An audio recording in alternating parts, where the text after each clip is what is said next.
G'day punters, welcome back to Bet It Out for another epic Trans-Tasman Group 1 weekend of racing. I'm Louis Watt, and of course my man in Australia is Ryan Cook. Ryan, before we get to Australia, the New Zealand Oaks this weekend where Like a Lucy goes around at $1 because she has been a super filly to this point.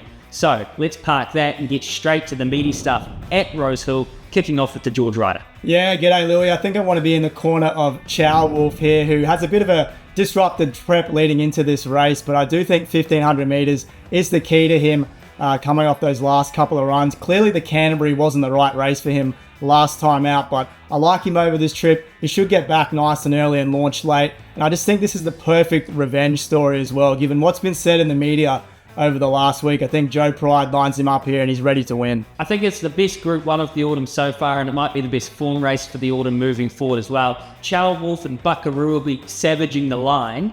I just think 1500 metres is the key here. It's an interesting distance, and it's Fangirl's peak distance, I believe.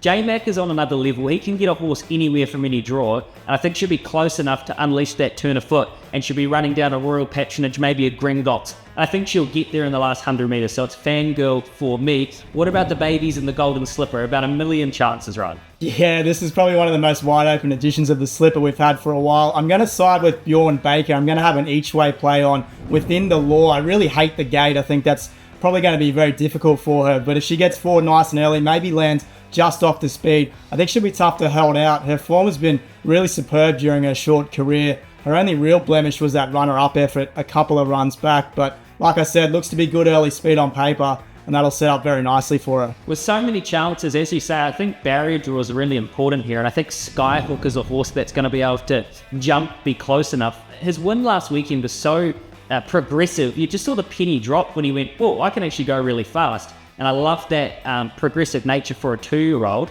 If you wanted to be with Tempted or Wotan or really any of these, I couldn't talk you out of it, but I thought Skyhook was a major chance. Down the line at Moonee Valley, we took the William Reid for the older sprinters. Yeah, I'm going to go with Schwartz here, who clearly didn't handle the 1400 metres back in February in the CF4 Stakes. He's back from a let-up here, and we know he likes racing at the Valley. He won the Australia Stakes the run prior.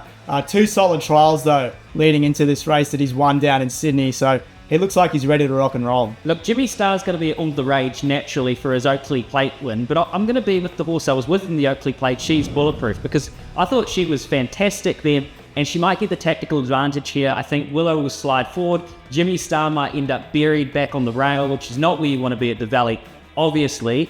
And I think She's Bulletproof is a really progressive mare. What's your best bet for the whole weekend, Ryan? Yeah, we'll stick at the Valley race 6. I really like the look of Chanois. I'm going to shriek them race 7, Tardelli. Just don't want the track to get too wet, but he was fantastic on Karaka Punters, have a wonderful slipper weekend.